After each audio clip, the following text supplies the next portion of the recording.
Eu sou Raquel Lucena, sou mentora do Instituto Cultural Gabriela Valentina e do Centro Cultural Gabriela Valentina.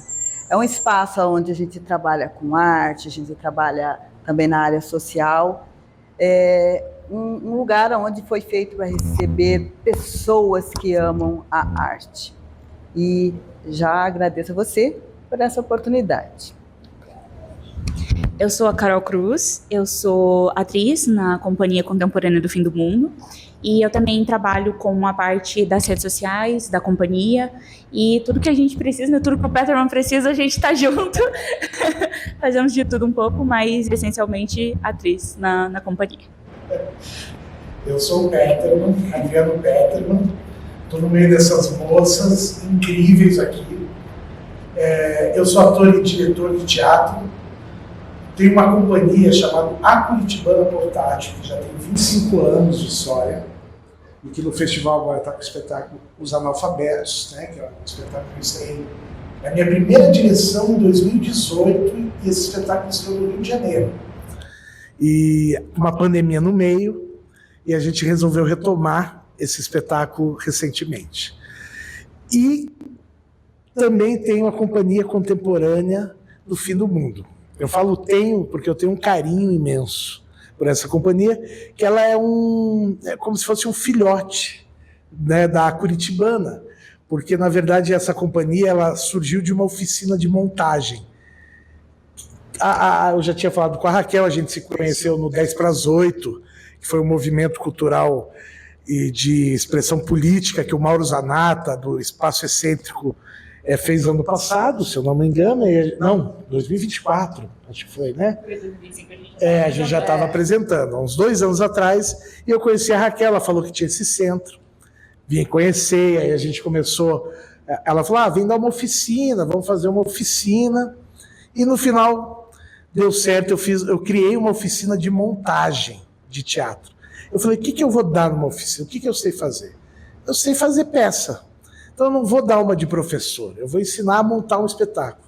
Então eu juntei aí uma turma bacana com 12 atores e a gente ficou durante quase um ano, uns 8 meses, trabalhando dentro da oficina, e no meio da oficina, junto com o elenco, a gente escolheu o texto. Lemos vários textos todos nacionais, era a única exigência que eu fiz. Vamos ler teatro brasileiro.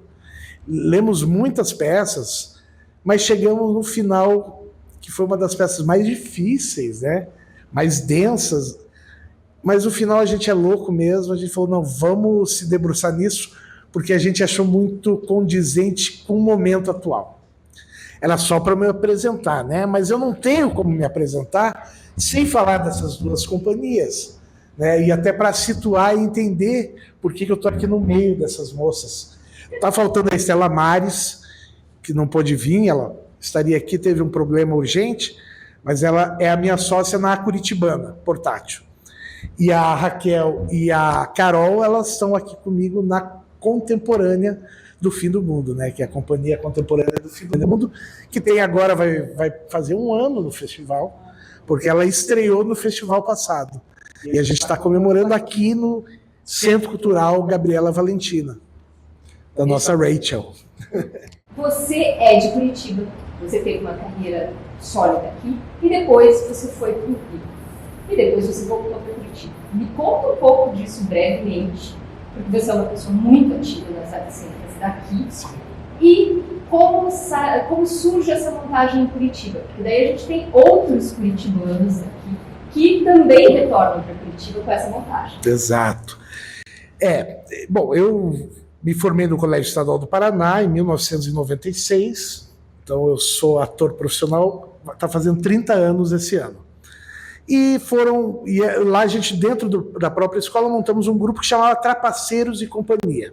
Esse grupo teve 3 montagens de sucesso em Curitiba, era um grupo jovem, adolescente, e desse grupo, num dos festivais de teatro de Curitiba, o Tônio Carvalho, que era professor da Escolinha da Globo, me viu atuando junto com a minha companhia e chamou eu e mais alguns colegas para fazer o registro da Globo, fazer a oficina da Globo, né? Então, isso foi em 1998, 99 mais ou menos. Você falou daquele olheiro do Tônio Carvalho. Tônio Carvalho. Ele estava em Curitiba por causa do festival? Ele estava em Curitiba por causa do festival. Ele e vários produtores de elenco caçando talento. E ainda mais nos anos 90, que não havia internet ainda. Então, o Festival de Teatro de Curitiba era um celeiro onde olheiros do Brasil inteiro e de vários outros lugares fora do Brasil vinham para entender novos talentos e gente que estava aqui. Consegue usar esse pedaço, que é para eu faço de novo? Esse pedaço é bem importante para a série. Dá para até incluir a rodada de conexões que a gente vai ter no festival, né? O Petro não vai estar lá, que é esse processo. Aí a gente já faz um jabá muito grande. Aí já é demais para eles. Acho que eu já fiz o jabá. Já tá jabazado. Não estão, né? E aí, continuei fazendo teatro aqui, Os Trapaceiros acabou, eu fiz teatro profissional há alguns anos, e em 2005 veio o convite para ir fazer Malhação. Na época da Vagabanda, era um personagem inspirado no Chorão, do Charlie Brown Jr., e eu falei, vou cair nessa. E fui. E fiquei 15 anos no Rio de Janeiro, com uma passagem em São Paulo de 2 anos no meio disso, que foi o período que eu fui gravar O Sonho e Fúria, que era uma série da Rede Globo, mas que foi filmada pelo Fernando Meirelles e a O2. E aí lá, quando eu estava voltando de gravar essa série, eu cruzei com a assistente de direção do Antunes Filho, que olhou para mim e falou, vai amanhã fazer o teste do CPT do Antunes Filho, que estão precisando de ator no teu naipe.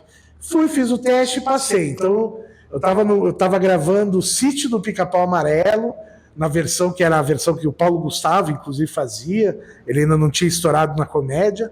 Foi 2007, eu acho. E aí eu terminei ali o contrato do sítio e fui para São Paulo. E lembro que cheguei em São Paulo no dia da... Eu fui um voo antes da TAM, daquele avião que passou por cima. Era um dia chuvoso, terrível. E eu lembro disso, que foi no dia do acidente da TAM que eu estava chegando em São Paulo. Fiquei 2... Exatamente, eu era um avião antes, e era da TAM. Mas aí foi 2007, eu cheguei em São Paulo, fiquei 2 anos, até 2009, fazendo espetáculo, entrei para o CPT, fiz O Céu 5 minutos antes da tempestade, que é o primeiro texto da Silvia Gomes, que é uma autora de Belo Horizonte, de Minas Gerais, que estava no CPT, hoje ela é uma autora de sucesso. Várias atrizes contemporâneas têm montado a Falabella, lá de Minas, o grupo dela tem trabalhado muito com a Silvinha, e eu fiquei 9 meses fazendo espetáculo, lotando em São Paulo, mas com essa paixão pelo Rio, aí eu já estava fazendo final de semana peça em São Paulo, e durante a semana eu estava indo ensaiar com Domingos Oliveira, no Rio de Janeiro, já o novo espetáculo do Domingos, que era o Apocalipse segundo Domingos Oliveira, onde eu fazia o diabo do Apocalipse. Deus, inclusive o Gregório do Vivier teve uma temporada que fez Deus desse mesmo espetáculo, em 2009, quer dizer, toda essa galera de comédia do Rio, do stand-up, tudo estava começando, eu vivenciei isso lá no Rio de Janeiro. Aí a Companhia Portátil me acompanhou lá, a gente estreou espetáculos lá, mais monólogos meus. Então eu fiz a Anta de Copacabana, eu fiz o Modesta Proposta para evitar que as crianças do Rio de Janeiro sejam um fardo para seus pais ou para a sua cidade, que era um espetáculo performático, bem interessante. Fizemos várias coisas, Dona Macbeth, pessoalmente Fernando, falando sobre...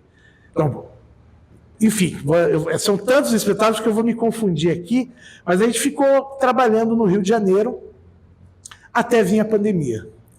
Aí veio a pandemia, eu estava gravando uma novela que era Nos Tempos do Imperador, parou a gravação da novela, a gente ia estrear, os Analfabetos tinham estreado no Rio, não tinha Guta Stresser ainda no elenco, era um elenco carioca.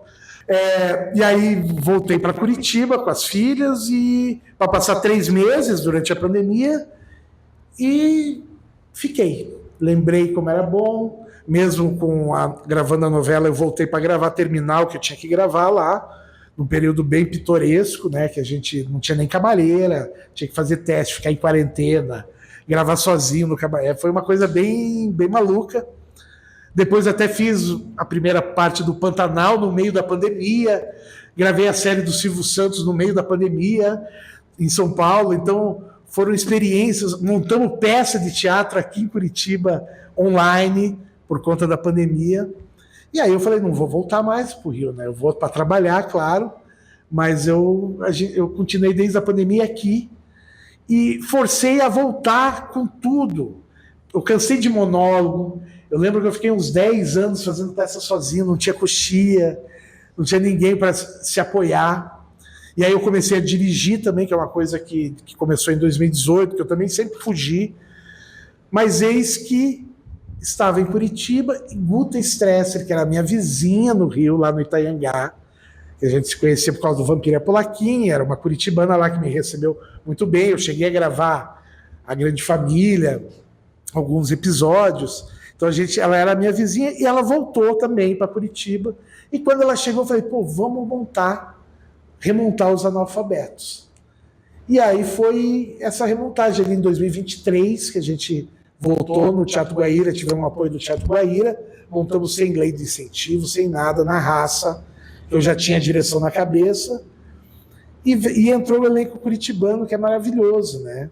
Os atores de Curitiba são maravilhosos. Fazer teatro em Curitiba, realmente eu tinha esquecido. Não que não tenha no Rio, não que não tenha em São Paulo. Tem. São Paulo, inclusive, muito bom. O Rio tem lá a sua peculiaridade, mas Curitiba tem um pulsar do teatro.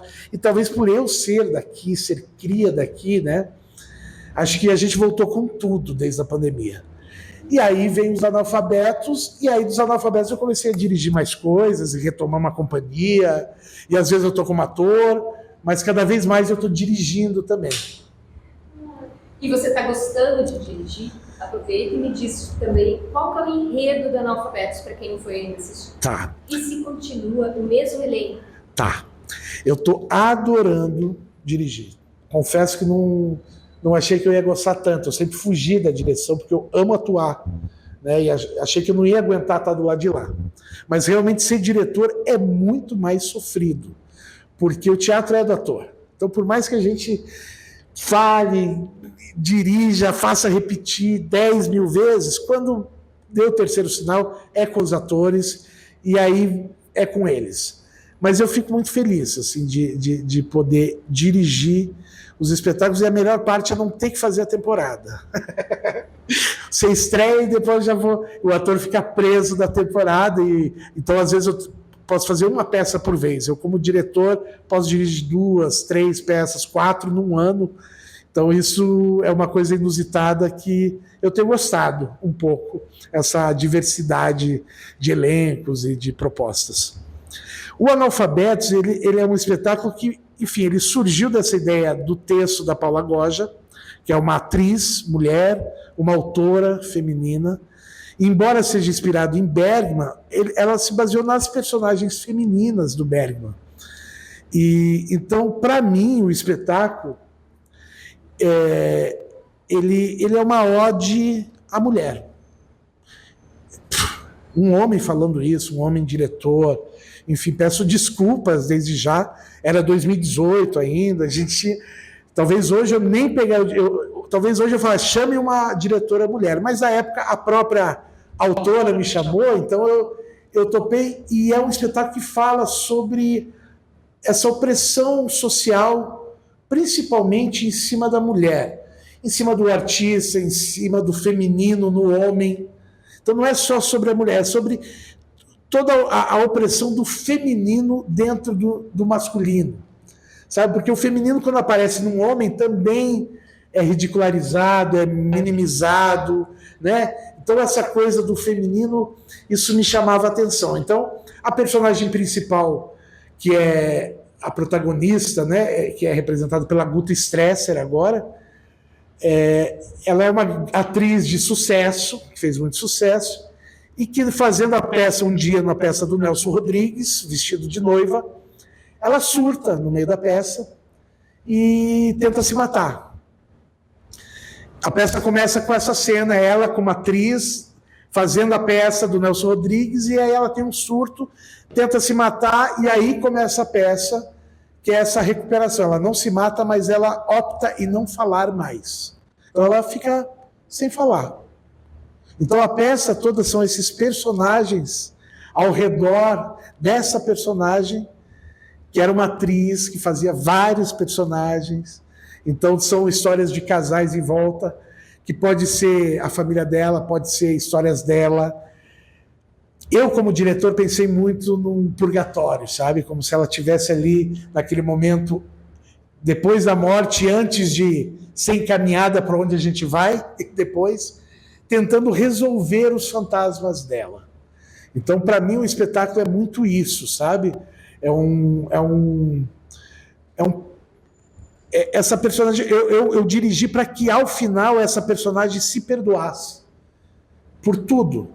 Porque ela carrega uma culpa que a mulher normalmente carrega, e que a minha sensação no final, espero que tenha chegado nesse ponto, espero que o público que vai lá chegue nesse lugar, mas é que é uma redenção, é tipo, tá tudo certo, gente, tá tudo certo, sabe, assim, apesar de tudo, tá tudo certo, bola para frente e vamos melhorar, não tem jeito. Vamos seguir nossas vidas. Então, os analfabetos falam um pouco disso, desse nosso analfabetismo emocional. A gente não sabe lidar com as relações e normalmente essa visão patriarcal do homem, da relação ser racional. Por quê? A relação pode ser emocional, sim. A gente, às vezes, não precisa ter razão. Às vezes, a gente quer brigar porque quer brigar. E está tudo certo. Acho que a gente não pode só avançar um limite do respeito com o outro, seja homem, mulher, né? Mas é para a gente se pensar. E o teatro acho que serve para isso, né? Esse lugar para a gente refletir sobre essas coisas. E esse elenco de Curitiba é o mesmo que está agora em cartaz? Então, o elenco de Curitiba continua o mesmo, porém, no Festival de Teatro, que é uma apresentação, 3 atores não vão poder fazer porque bateu com outros espetáculos. E que são Dor no Coração, que é o Gabriel Grosito, a Gênia Lemos e o Anderson Fregolente. Eles são com outros compromissos que bateram com o festival. Então, excepcionalmente, a companhia cresceu. Trouxemos 3 atores que são sensacionais também, que é a Dani, o Ike, que trabalha com o Mauro, o Ike Veiga, e o Moacir, que era do grupo Resistência, que é o grupo, também um dos grupos que me fez fazer teatro quando eu comecei nos anos 90. Ele era ator do Paredes de Vento. Até falei para ele que é uma honra para mim estar podendo, mesmo que por um dia, e ele está pegando esse rojão, embora é um dia, mas vai ficar na companhia com a gente, porque companhia é que nem mãe, né? A gente chega a gente quer... Se ele não for embora, ele fica com a gente. E me conta agora uma coisa. Daí vem a sua nova companhia, Contemporânea do Fim do Mundo. E onde conversam essas 2 peças? Porque tem algumas coisas que ao longo fora enredo, fora algumas coisas que eu acho que ela tem muito significativa, tem algumas coisas de linguagem que eu acho que acabam conversando. Tem uma coisa que eu tenho adorado nos seus espetáculos, que é a trilha. A gente pode montar playlist juntos, porque eu já vi que eu gosto do que você escuta e vice-versa. E eu faço a trilha, né? Eu sei. Eu sou meio... Eu tô copiando o Felipe Rich. Que ele falava isso. Que ele falava isso, né? Eu sou meio assim como ele, assim, a partir da trilha eu consigo dirigir o espetáculo. E nessa questão também estética, eu vejo que assim, o teu trabalho com luz, além da trilha, para mim é uma das coisas muito marcantes, porque assim, a luz nos espetáculos que você dirige, que eu já assisti, ela é um personagem ou um narrador. Ela não é só luz, na minha percepção enquanto plateia. Isso vem da companhia nova, quando vocês decidem montar o Santo, isso está sendo uma assinatura tua, como era o Felipe, a questão das trilhas. Me fala um pouco. E justamente essa linguagem, essa estética de direção que une, eu acho, as 2 companhias. Fora isso, o fato de eu estar ali, porque eu até falo assim, a Companhia Contemporânea do Fim do Mundo nem é a minha companhia, é deles. E eu insisto nisso para que eles se desenvolvam sozinhos, embora eu sou o diretor desse espetáculo, e como fui professor deles na montagem dessa companhia, eu continuo dando assessorias, de vez em quando eles me ligam para resolver, né, quando chega numa sinuca de bico, eu estou junto com eles, mas é uma companhia deles. Agora, realmente, o que une é a linguagem. Quem tiver a oportunidade de ver o Santo e os analfabetos, vai entender isso que você está falando. Nos analfabetos, surgiu no Rio de Janeiro eu sempre falo, né, que na verdade é a falta que nos move, sempre, né? Então, era justamente o fato da gente pensar em fazer um espaço como um cinema, que eu não ia ter estrutura de luz. E estrutura de luz sempre é algo muito caro, que inviabiliza muitas vezes você viajar com o espetáculo, encarece.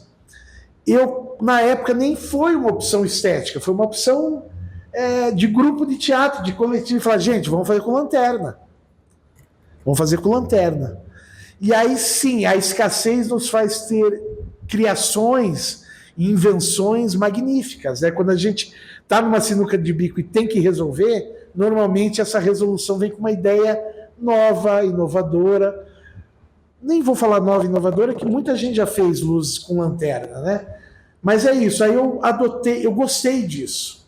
Eu gostei, porque eu também já vinha como ator no trabalho do Teatro da Inação, com o Rafael Camargo, a Anta de Copacabana, eram luzes também bimbins no rosto, não era lanterna, mas era sempre luzes muito focadas no rosto, tentando trazer o close para o teatro.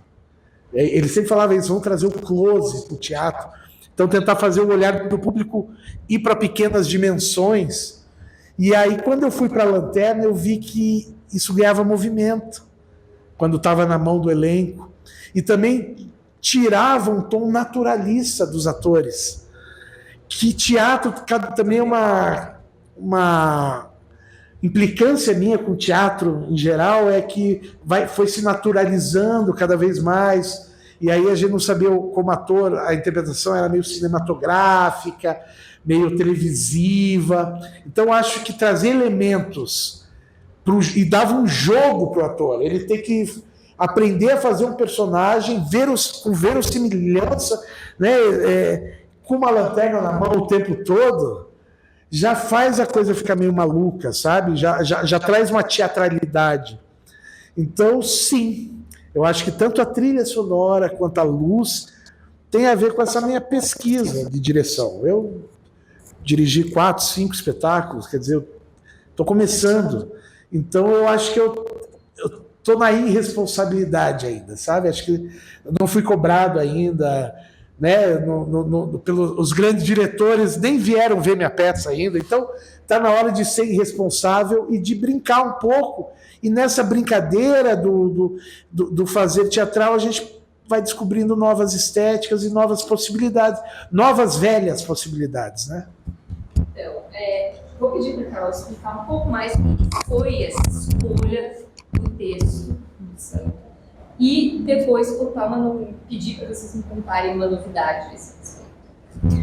Então, a gente fez esse processo de montagem, né? Então, a gente começou com um estudo. Chegar, conversar, fazer muito aquecimento, trabalhar muito o corpo, porque eu enxergo, né, depois de já estar acompanhando o Peterman há 2 anos, essa identidade dele de corpo, de aprofundar o ator a muito mais do que só chegar no teatro, fazer um aquecimento e começar a apresentar. O Peterman traz muito isso pra gente, e a gente passou muito tempo fazendo isso, tentando, né, ele traz muitas referências pra gente, de literatura, de estudo, ele trouxe muito do Antunes Filho pra gente, que era o principal, né, que é essa essência. Então, ter essa ideia de corpo neutro, ter essa ideia de ator sempre preparado para estar lá.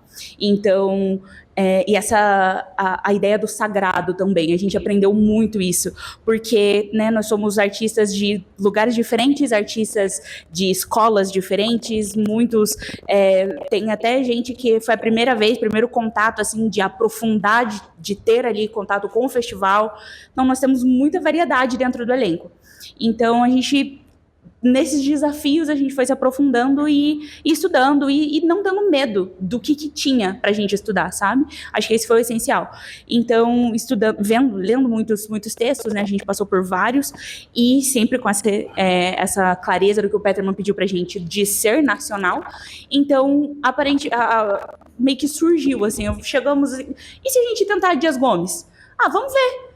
E pegamos para ler e começamos a ler, e aí os personagens foram aparecendo, apareceu uma voz, apareceu um corpo, e a gente olhou assim e falou, nossa, temos alguma coisa aqui. O Peterman sempre, até linkando com o que você disse a respeito dessa conexão do Peterman com a trilha e a luz, uma identidade muito clara do Peterman é que ele tá sempre de olho fechado nos ensaios, assim. Ele tá sempre de olho fechado. Se olha para ele, ele tá sentadinho no cantinho dele de olho fechado, assim, só absorvendo tudo aquilo, absorvendo o que a gente tá propondo e, né, obviamente, em alguns momentos vai vir ali a necessidade, né, de ter ali, mas isso também se conecta com a nossa proposta principal do Santo, que é a dramaturgia inclusiva, porque nós temos um ator que é cego e ele tinha que estudar tudo aquilo ali, ele memorizou por, né, estudo da forma dele ali, né, de ouvir e tal. Então, tudo isso fez com que todo mundo, de alguma forma, se desprendesse do visual, sabe? De alguma forma. Alan Nikitis é o nome dele. Então todo mundo se desprendeu disso de alguma forma, sabe? Todo mundo abraçou essa ideia de que o nosso espetáculo vai além do que a plateia pode enxergar, precisa ir além. Então nós fomos aprofundando cada vez mais e chegamos nessa montagem completa, né? Depois de muito estudo, e aí vindo o grande desafio para todos, né? Vamos montar uma peça para o Festival de Teatro de Curitiba.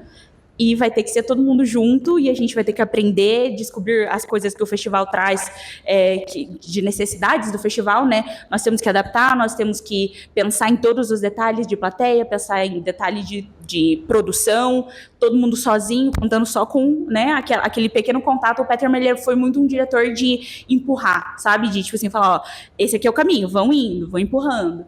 E a gente foi se desenvolvendo a partir daí. Tem essa coisa que vocês têm essa linha descolada, mas o quanto isso foi desafiador para vocês, porque assim, quando a gente fala em Dias Gomes, a gente tem uma tradição de teatro e de cinema super naturalista. Novelas, né? Novelas. Exatamente. Novelas. Ele escrevia novela. Sim, o Santeiro, o Bem Amado. O Bem Amado dele também acho que é o Saramandaia. Então, assim, você tem uma tradição de pessoas que conhecem a obra dela num registro super naturalista. Sair dessa zona de conforto, como foi? Foi um processo muito complexo para todos, porque como está sendo, segue sendo. Como eu citei, nós tivemos abordagens diferentes, né? A gente tem pessoas que vêm do teatro clássico, tem gente que já vem do contemporâneo, tem gente que já se formou nessa essência de sair da caixinha, tem gente que estava na caixinha preso. Eu sou a primeira a falar sobre isso, porque eu vim muito de teatro de escola, então eu tinha muito aquela ali, a gente tem que construir o teatro a partir das suas mãos. Você monta, eu quero uma casa de flores, eu vou passar 3 meses fazendo flor de crepom para a gente ter uma casa de flores, e não um abstrato. Então, essa questão foi aí que foi tão essencial o nosso trabalho de corpo do começo, porque aí o Peterman trouxe muito essa ideia do invisível. O Peterman é do teatro do invisível, né, do abstrato e tal. Então, a gente teve que passar por foi como se a gente tivesse se formando no teatro de novo, de alguma forma, sabe? Tendo um contato com o teatro que muita gente nem teve em algum momento. Então, a gente teve que se desprender dessa caixinha que às vezes a gente entra por conforto, por aprendizado há muito tempo. Então, esse processo foi assim, foi a necessidade. O Peterman falou, cada ensaio era uma, né, gente, desprende, você não é naturalista, você é da parte ali do surrealismo. E aí a gente veio com o combo das maquiagens, né? Eu acho que a maquiagem foi o divisor de águas pra gente entender quem eram os personagens, sabe? Porque nós temos personagens naturalistas, né? A Branca é um personagem naturalista, a Branca é a pureza, a Branca é a tranquilidade do campo, é o sertão, é essa coisa assim que pra gente chega a ser até como se fosse divino, assim, sabe? E nós trouxemos o oposto, né, colocando ali personagens com maquiagens surrealistas, a gente tem base branca, a gente tem traços expressionistas e exagerados, a gente tem um personagem que a gente carinhosamente apelidou de vagabundo por piadas internas, mas é um personagem que é um boneco, e ele é um boneco que fica o tempo todo ali, ele tem uma caricatura, a gente tem o ator trabalhando com esse personagem, então foram muitas coisas que foram camadas que a gente foi passando, sabe? E o público? Vocês estrearam no festival no ano passado. Como é a receptividade do público? Porque assim, vocês estão levando algo no Dias Gomes que muita gente jamais esperou. Né? E nesse palco, né, que não é um palco, porque a gente não faz um palco, a gente faz o palco é isso aqui, o cenário da peça é a Praça Tiradentes, é a Catedral, isso tudo fica sem cortina.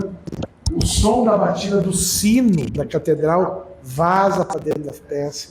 Então a gente está com a praça pública e a cidade aos olhos, as janelas ficam abertas. Então, inclusive, o som da rua vaza para dentro. Então é isso. A gente tentou trazer o que a gente tinha desse universo de Dias Gomes dentro dessa sala. E o público, você me enrolou e não respondeu. Eu deixo com ela. O público aceitou muito bem, a gente até, inclusive, foi uma grata surpresa ver que o público entrou numa parte de imersão que a gente até se surpreendeu de certa forma, porque a gente espera que a partir do momento que você entra dentro do teatro, aí você está dentro da caixa preta e você faz parte daquilo, né? Nós temos essa questão. Só que aqui, como nós temos todos esses elementos, nós temos muita coisa, nós temos as lanternas, nós temos, né, nas paredes são projetadas cenas do filme A Paixão de Joana d'Arc, né, de 1928, do diretor dinamarquês Dreyer, e então nós temos todas essas coisas passando, então são muitos estímulos, e mesmo assim, quando acaba o espetáculo e a gente vai conversar com o público, é sempre... Eu não estava esperando nem um terço disso. Eu estava esperando que vocês iam estar todos em cima do palco. Eu esperava que as coisas seriam diferentes. E é sempre com um sorriso, assim, teve muita gente que saiu em prantos aqui. Teve gente que ficou pensando sobre todas as questões que o espetáculo traz por si só, né? O Dias Gomes é do teatro do embate, né? De trazer críticas fortíssimas. Estão vivas. Exatamente. Carne viva, eu diria. Exatamente. O texto dele sobreviveu de uma maneira muito triste ao tempo. A Sim. gente ainda tem que discutir essas questões. Sim, exatamente. Então a gente teve um jornalista específico que veio, eu não me recordo o nome dele, mas ele saiu assim, ele abraçava a gente, ele chorava, ele falava, meu Deus, é tão visceral o que vocês trouxeram que eu não consigo nem colocar em palavras. Ele falou isso muito pra gente. Então foi assim, foi espetacular pra gente, foi um contato que nenhum de nós havíamos tido até então nas trajetórias de cada um, né, seja curta, seja longa, nenhum dos atores tinha tido contato com essa visceralidade que esse texto e os públicos que, né, foram 3 sessões lotadas que a gente teve aqui no festival do ano passado, e a gente espera que mais públicos consigam se encantar com o que a gente está trazendo. Peter, você falou que você ainda está nesse momento livre, criativo, de diretor gostoso, brincando, experimentando, até porque você não teve a pressão dos pais irem de São Paulo aqui, ou mesmo os grandes daqui não aparecerem. Mas parece que você vai ter uma outra pressão. Quem vem assistir essa peça dessa vez? Então, na verdade, os direitos autorais dessa peça são negociados com a família do Dias Gomes. E para renovar o contrato para essa temporada, uma das cláusulas do contrato, inusitadamente, é que a gente trouxesse eles para cá. Então a gente está vendo essa questão das passagens, e a família dele, eu não sei quem representará a família, eles ainda não estamos no trâmite de comprar passagem, mas estamos comprando passagem que eles querem vir conferir o sucesso desse texto, porque a gente pediu renovação, a gente tinha durante um ano, e pediu para renovar, que vão fazer de novo, eles falaram, então tá bom, só que agora a gente quer ir ver por que esse sucesso todo. Porque a princípio eles achavam que era um encerramento de curso e tal, e a peça está pegando, deve ter chegado notícia nos ouvidos deles, e eles estão ouvindo, espero que seja porque eles estão gostando. É essa pressão. Então a própria família do Dias Gomes, nessa temporada, está enviando um representante da família, que ainda não sabemos exatamente quem será, mas virão assistir. Maravilha para esse teatro. Sim, e para vocês. Para Curitiba, exato, é isso que é importante. Assim, ouvindo ela falar aqui, eu acho que tem algumas coisas que eu quis passar para essa turma, que é assim, primeiro, todo mundo acha que o ator é um ser iluminado, é um ser divino, o artista nasce pronto. É muita ralação, é muito trabalho. E aí eu costumo sempre dizer, vocês têm que saber o trabalho que dá para poder trabalhar. Então, para estar no palco, para estar na frente de uma câmera, o trabalho que dá, e no teatro mais ainda, se você não arregaçar a mão, então não adianta você aprender a ser ator e ficar em casa representando para as paredes.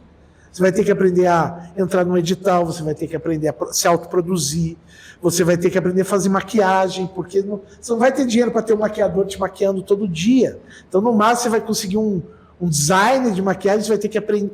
Enfim, o processo do teatro, então, assim, eu acho que foi a melhor coisa que eu podia fazer para eles, foi falar assim, vão. Então, realmente, a sensação que eu tinha era da águia jogando os filhotinhos no precipício. Eu joguei mesmo, voem. Mas estou com medo. Não tenha medo. No pior das hipóteses, você vai dar com a cara no chão, e daqui a pouco você volta e vamos tentar de novo. Porque é isso, fazer teatro é isso. Então eu fico muito feliz de ver isso surgindo, espero vida longa para a Companhia Contemporânea do Fim do Mundo, e ao mesmo tempo eu tenho um carinho muito grande pela Curitibana, que é o meu jeito, a moda curitibana de se fazer teatro. Eu que fiz muito teatro aqui, mas depois fui trabalhar com os grandes mestres, que aqui a gente fala, mas o Antunes, mas o Domingos, são geniais, o Abujanra, são geniais. Mas nós fazemos um teatro tão genial quanto. Eu precisei rodar o mundo, ver a Muschini, para saber que o Rafael Camargo, que o Márcio Matana, que o Edson Bueno, que o Marcelo Marchioro, são tão, que o Felipe Rich, e vários, todos os diretores de Curitiba são tão geniais quanto. O que nos falta é estrutura. É estrutura, é apoio, tanto do público quanto do poder público. Tem que entender que arte não é gasto, é investimento, é desenvolvimento humano. De você sair de casa para ir ver uma peça de teatro, para ver um show, não é gastar dinheiro, é investir dinheiro em si mesmo, na qualidade de vida. E é a única coisa que vai poder nos salvar nos próximos anos, décadas, porque o mundo está indo para o buraco. E assim, se tudo der certo, vai dar muita coisa errada. E só o teatro, só a convivência, só o estar junto vai nos salvar. Então, como diz o Juca de Oliveira essa semana, eu vi coisas lindas sobre ele falando, né? A gente do teatro é uma gente, é uma família. E família briga, família, né? Tem de tudo. Mas a gente é uma família que se busca desesperadamente. Então, eu acho muito legal, me arrepia pensar no festival de teatro, só de saber que a cidade vai ficar cheia de atores. Só isso vai mudar o astral da cidade, vai mudar a energia da cidade. Então, é isso. Essa pressão dos diretores eu quero sentir daqui a pouco. Enquanto eles não estão vindo me impressionar, eu estou brincando, estou esculhambando um pouco. Eu sempre fui assim, até como ator. Eu gosto de esculhambar, não pode falar de costa para o público, então é de costa que eu vou fazer uma peça inteira. Que é o Bernardo Só, que eu fiz uma peça inteira de costas para o público. Por que não? Quem disse o que é certo e o que é errado, né? Eu acho que o teatro vem desse lugar do invisível. O santo chegou. Ele é o santo que é do Pauoco. Eu vou escrever também a regra das entrevistas. Vamos participar? Puxa uma cadeirinha e vem aqui, ó. Então, me conta, quem é você? Bom, meu nome é Ricardo Leite e eu faço na peça o Padre Bernardo, que é um representante religioso da época. Ele é um padre que acaba usando desse patamar, desse local de fala para gerar uma inquisição e mover os pauzinhos para fazer o que ele quer. Oprimir a personagem principal. Eu ia aproveitar que você chegou aqui, quem interpreta Santo. Para quem não conhece o texto, faz para nós a sinopse da peça. A sinopse da peça primeiro que ela se passa na época de 1700, numa região do Pernambuco, né, no nordeste do Brasil, numa época em que a Inquisição, né, a opressão religiosa era muito forte. Então, ocorriam as visitações do Santo Ofício, que é o que a gente vai ver dentro dessa peça. Uma dessas visitações, que é um tribunal, basicamente, onde eles julgavam pessoas pelos costumes, pelos hábitos que eles julgavam não serem de acordo com a religião da época.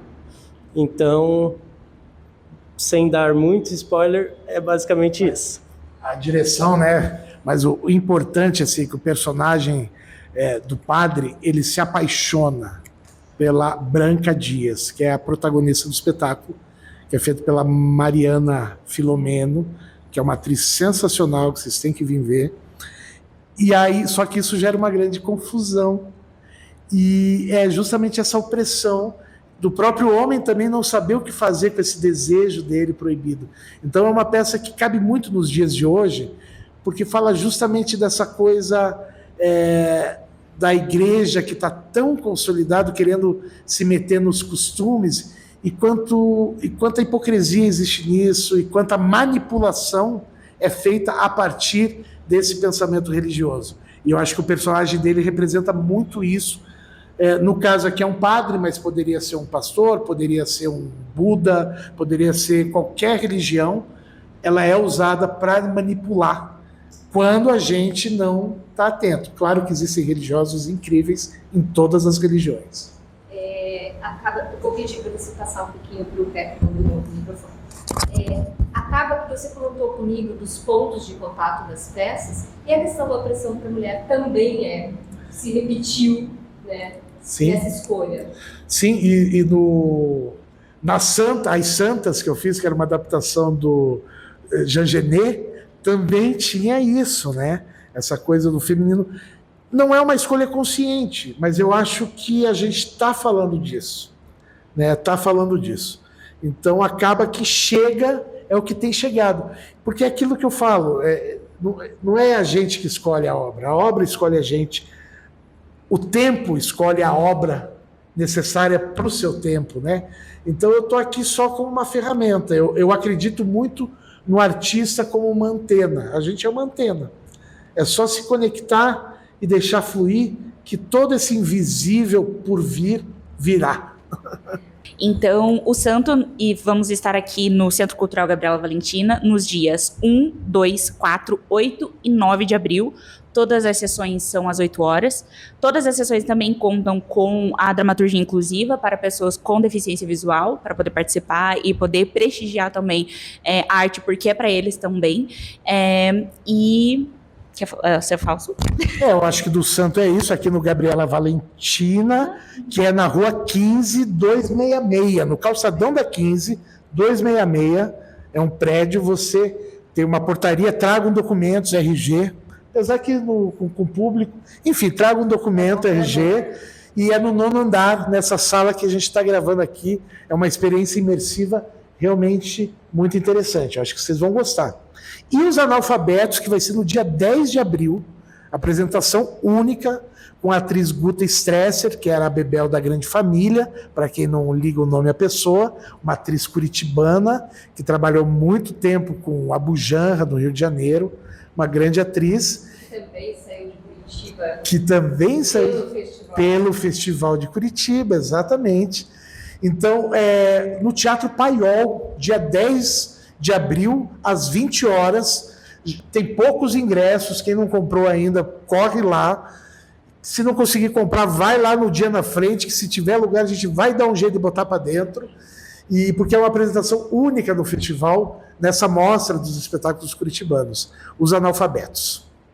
Gente, eu quero agradecer o tempo de vocês, a disposição, a dedicação do Conversar Cultural. Imagina. Do trabalho de vocês, da arte, do amor pelo teatro e principalmente da história desse nosso teatro, das produções que vocês estão fazendo no teatro aqui em Curitiba. Obrigada. Obrigado, e eu preciso deixar aqui o meu agradecimento também ao Plural, porque a Plural é um lugar de resistência da cidade, dos artistas da cidade, da própria cidade em si, né? É o lugar onde fala da gente, que chega até a gente. Então, mesmo assim, o nosso agradecimento, com certeza, a classe artística não perderia muito sem o Plural. Então, vida longa, viva o Plural. Viva o Plural. Obrigada.